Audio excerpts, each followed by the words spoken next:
continuando con nuestro análisis del sistema de producción de la empresa Baster y teniendo en cuenta como referente la dinámica del proceso de fabricación de acetaldehído industrial, donde constituye un reactor y un separador, y que a través del etileno obtenemos ese acetaldehído, y adicionalmente nos indican que la política de producción es por lote y que tenemos un inventario inicial y que al final del periodo de planificación no debería existir inventario alguno.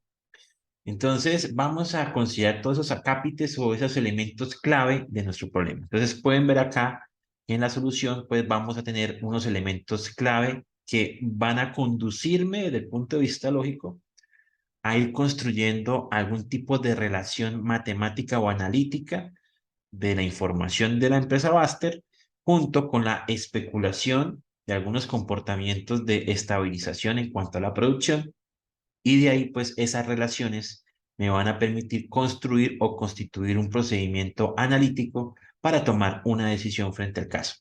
Entonces, observando esos casos, pues vamos a mirar aquí lo siguiente. Dicen, primero, se debe definir una política de producción por lotes. Entonces, recordemos que cuando se habla de producción por lote, lo que está diciendo es que independientemente de la fluctuación de la demanda, la cantidad de producción va a ser siempre la misma. Entonces, es invariante en el tiempo. Segundo, que la dinámica de variación del inventario debe generar un plan de inventario cero al final del periodo.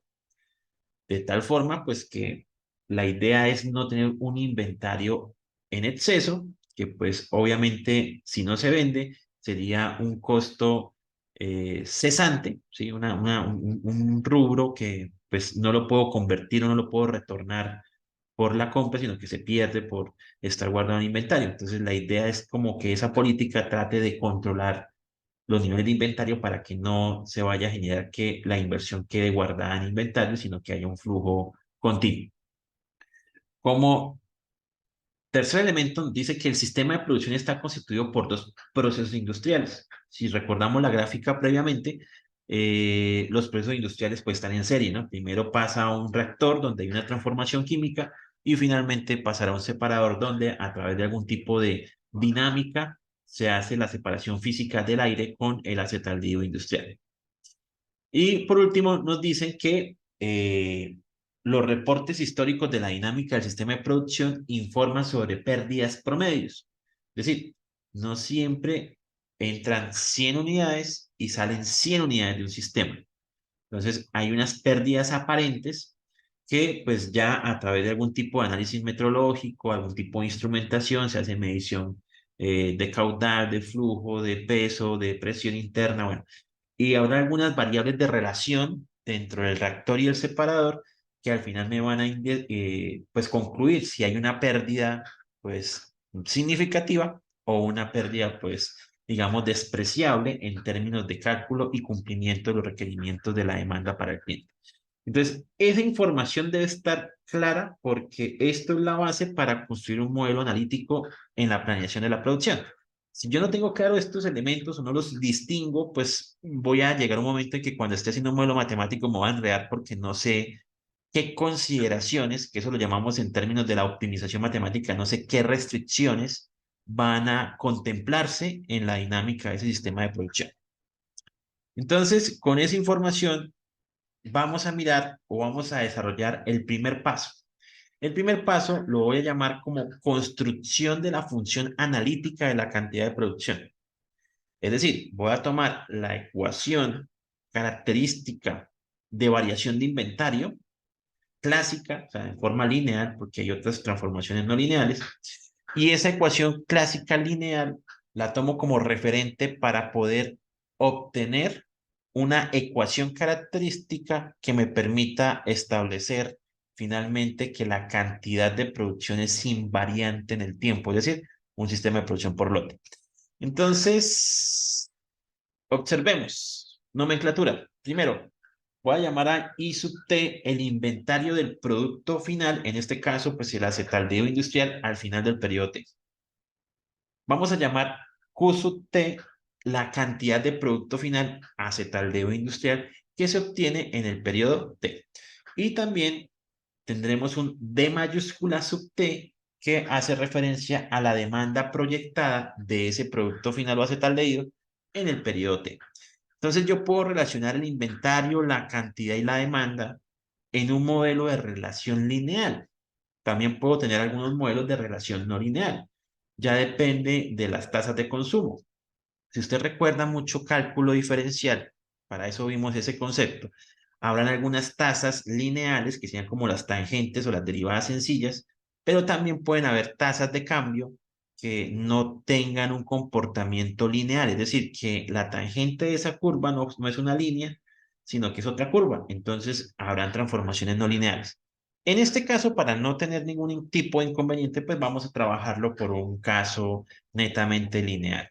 Entonces, obviando algunos elementos clásicos del cálculo, porque yo puedo sacar una ecuación en términos de una integral, pero no lo voy a hacer para que no vayan a cancelar masivamente el curso. Entonces, voy a mostrarles que la transformación lineal pues es muy sencilla. Entonces, ¿qué estamos diciendo en este proceso? El inventario final del periodo, que es I sub t, va a ser igual al inventario que tengo del periodo anterior. ¿Sí? Lo que tengo guardados en alguna eventualidad, más la cantidad que debo manufacturar. O sea, si tengo un inventario y fabrico más, voy a tener una cantidad muy grande. Pero resulta que la demanda va a exigir o nos va a solicitar o nos va a requerir pues que esa producción que uno desarrolla y el inventario que exista en el momento, pues va a requerir ese producto, esa cantidad y hará una sustracción. Entonces, si yo fabrico hoy 500 unidades y tenía un inventario de 400, tendría en total 900 unidades disponibles. Pero puede llegar un cliente y me dice, necesito de sus 900 unidades, necesito 600 unidades. Entonces, ese efecto de consumo, pues se simboliza con este signo negativo. ¿Sí? Entonces, ahí ya hay una ecuación característica de actualización del inventario. Y observe que la fórmula dice, para todo valor temporal que pertenece al conjunto periodo. Es decir, que si yo tengo una planificación de producción de 5 días, pues a cada día le puedo aplicar esta fórmula. Y eso me va a generar, pues, construir una ecuación general, un sistema de ecuaciones lineales que lo voy a convertir en una sola ecuación característica. Y me imagino que en este momento este sería nuestro emoticón cuando le dicen que de un sistema de ecuaciones sale una ecuación característica, ¿no? Entonces, más o menos el emoticón del gatico. ¿Cómo así? ¿De un sistema de ecuaciones lineales voy a tener una sola ecuación? Sí, y eso lo vamos a ver a continuación. Entonces, espero que no tengan la carita del gatico. Bueno. Ok, entonces, continuando, pues la idea es que entendamos qué es recurrencia. Entonces, voy a tomar la expresión que habíamos dicho de balance de inventario. Ahí está, el inventario final es igual al inventario inicial, ¿sí? Más la producción menos la demanda. Pues eso se va a aplicar para cualquier tiempo que quiera planificar de mi producción. Y pues entonces tenemos aquí que puedo desglosar ese término o esa expresión analítica y decir qué está sucediendo en esos periodos de planificación. Supongamos que voy a tener n periodos, es decir, que el día 1, la ecuación característica del inventario sería esta. El inventario al final del día 1 es el inventario del día anterior más la producción del día de hoy menos la demanda del día de hoy. Si quiero el segundo día, entonces pues va a generarse la misma expresión, solamente cambia el orden de los subíndices para el día 3, para el día 4, y si siguiera haciendo esa proyección, ¿sí? O esa recurrencia, pues llegaré al término enésimo o el valor final del periodo, que sería lo que vemos al final. Entonces, el inventario al final de todo el periodo va a ser igual al inventario acumulado del periodo anterior, más la producción del último periodo menos la demanda de ese periodo. Pero aquí hay algo muy interesante, y es que al tener esa ecuación de recurrencia, observo el siguiente comportamiento. Observemos que hay una dependencia de una ecuación con respecto a la anterior. ¿Cómo así? Observe que el inventario final del día 1 se vuelve el inventario inicial del periodo siguiente. El inventario final del día 2 se vuelve el inventario inicial del periodo siguiente. El inventario final del día 3 se vuelve el inventario inicial del periodo siguiente. Y si hago lo siguiente, observe que al final el inventario acumulado del penúltimo periodo es el inventario inicial del periodo final de planificación.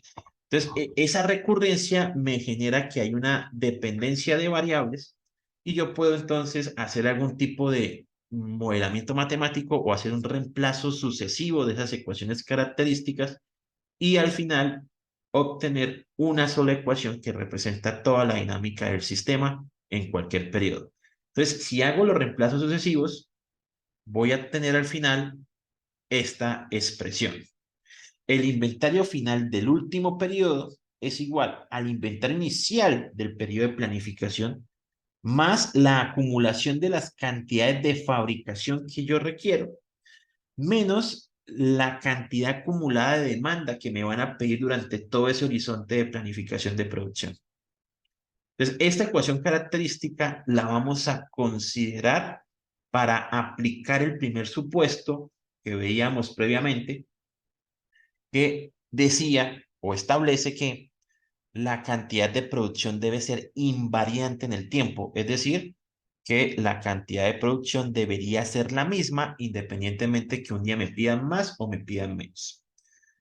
Y miramos entonces qué sucede. Entonces, si yo quiero aplicar una política de producción por lote teniendo en cuenta esa ecuación general o ecuación característica de la dinámica de todo el periodo de producción, cada variable de producción que hemos llamado Q sub T debería tener el mismo valor. Entonces, ¿qué estoy diciendo?